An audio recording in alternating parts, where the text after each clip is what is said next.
Hello, this is Troy Eckard. I'm the CEO of Eckard Global, headquartered in Richardson, Texas. And what I'd like to do is talk about a recent subject regarding the potential action by the current administration to reduce or sell off strategic reserves, both in our gasoline supply as well as our crude oil supplies that are strategically held for emergencies for this country. As I interpret the intended plans, I'm going to give you my opinion, and of course, my opinion is based on my own information, my own digestion of what I think they're trying to do. Here's what I would say. This country has changed dramatically in the last 7 years. And I'm not talking just changed as a political culture. It's changed based on its risk. The risk profile of being able to supply the consumers of the United States with the necessary hydrocarbons to fuel its economy has changed like it's never been in 70 years. And let me tell you why. In 1941, this country was making just over 10 million barrels a day, 4 million barrels a day. By 1971, we were producing almost 10.4 million barrels a day. That 10.4 million barrels a day declined down to below 4 million barrels a day in 2008, down to like 3.85 million barrels. We were in desperate straits for having enough oil and gas to supply our country. We were having to buy it from foreign sources, and that made it very precarious for us as far as being able to be economically strong. It's also why we had such a strong military, and we had to protect those countries that supplied the crude oil to our needs. That's changed in the last 7 or 8 years. We've gone from 2008, when we hit that all-time low in 70 years, and now we're back to about 9 to 9.2 million barrels a day. In fact, we had gotten up to about 9.4 million barrels a day at the end of 2014. What caused this? So it took us 35 years to build it up, 35 years to wipe out that surplus, and here we have, in the last 5 years, built it back up by almost 9.4 million barrels, or essentially 88% of our all-time high. How did we do it so quickly? It's called shale formations. It's called exploration, technology, and advancements. And so what I want to talk about is why the administration is talking about selling off the reserves. Well, it's simple.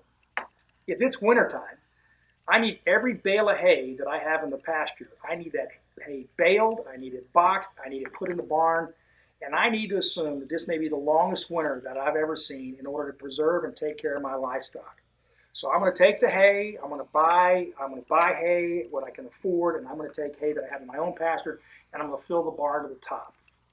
But then all of a sudden I realize we have a short winter, and I've got all this massive hay in the barn, and it looks like the forecast says the next 4 winters are going to be a mild winter. I'm not going to need the hay. I have one or two choices. I can either take the hay and let my animals eat it over time, or I can take the hay and sell it off, because guess what? I don't think I'm going to need it. When you look at the fact that this country, if we had not had a price disruption, President Trump is correct. We don't need the emergency reserves like we have right now. We have the ability to replace those reserves, which is only about 100 and something days worth of reserves in that emergency crude oil storage. We now have the ability to replace that by simply accelerating our drilling. Many of these horizontal wells that have been drilled are capable of making 500 to 1,500 barrels a day. We have known 100,000 plus locations of offset wells that can be drilled, and they can be drilled very quickly to supply this country with reserves. Part of the problem has always been what they call disruption of supply. Well, when you're importing 13, 14 million barrels a day, it's not hard to get disruption. We have somebody that decides to sink a ship overseas. We have somebody that decides to disrupt a supply line from one of our international suppliers. It can cause us to have 1 million to 3 million barrels that's not available. That's disruption of supply. But now we have a different scenario. Now the supply is coming from within our borders of the United States, and we're supplying our own consumers. We have the ability to take our current production from 9.2 million barrels. We could literally, in my opinion, we could be at almost 16 or 17 million barrels a day in the next 5 to 6 years if we ramped up.